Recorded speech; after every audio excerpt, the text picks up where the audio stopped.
Let's talk about oil and gas royalty statements.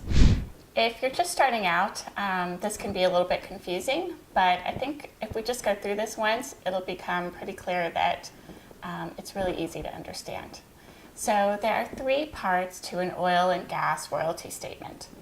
You have the basic information of the operator and the well, and where it's located, and who they are, and the name of it, numbers, city and county and everything. You also have the gross and net numbers related to how much the well produced and how much it made as a whole.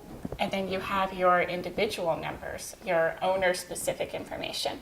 And this is where those numbers are multiplied by your decimal interest to show you exactly how much of the whole production is yours. The first section is the property. Now this is the name of the well.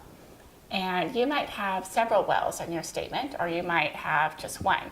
In this example, there's only one well.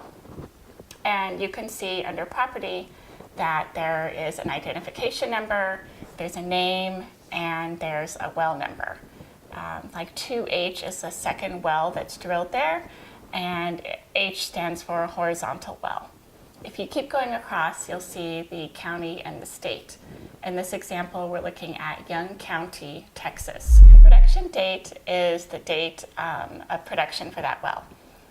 In this statement, this statement shows 2 months production because the ownership is very small, and so the check is too small. It has to be $100 for this producer for them to send a check out. So it takes every 2 months they'll send a check out. So that's why you're seeing all of November and all of December's production in this check.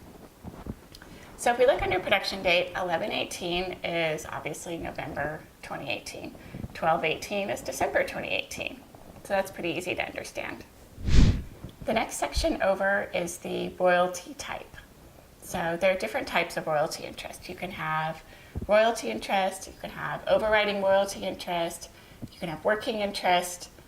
There's some other types as well, but that's beyond the scope of this video. So I'll cover that in another video. The next section is unit price. This is the price that Nadel and Gussman sold the product that came out of the well. Like for example, the price of oil that month when they sold this was $55.15 per barrel. So if you multiply the price for oil with the volume, you will get the gross revenue of the well. So that is how much revenue the well generated without taking into account taxes or other deductions or costs. The next section is the owner DDI. This is your decimal interest in the well. It's the percentage of ownership that you have. And they'll use this number to figure out how much you should be paid. The next column is volume. And that's pretty obvious. That is how much oil or gas the well produced that month. You can multiply volume times the price per unit to get the the gross revenue. Production tax is just what it sounds like. It's the taxes related to producing the oil or gas. So that will be listed, and it will be deducted from the well's gross revenue. So other deductions are also taken from the gross revenue of the well. And these are things like compression, dehydration, gathering, processing, and treating. Okay, the last column that we're going to talk about in terms of the entire production for the well is the net revenue. So this is computed by multiplying the sales price per unit times the volume, which gives you the gross revenue of the well. And then you deduct the taxes and the other deductions, and that leaves you with the net revenue. So this is how much is available to distribute to all of the different owners of the well, the people with working interest, overriding royalty interest, and other types of interest.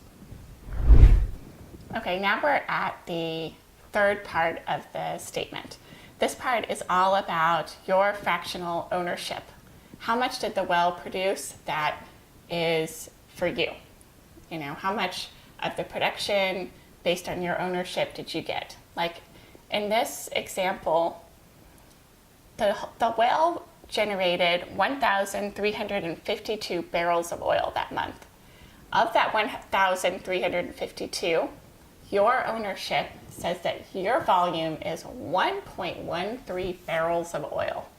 So you're going to be paid $55.15 times the 1.13 barrels of oil.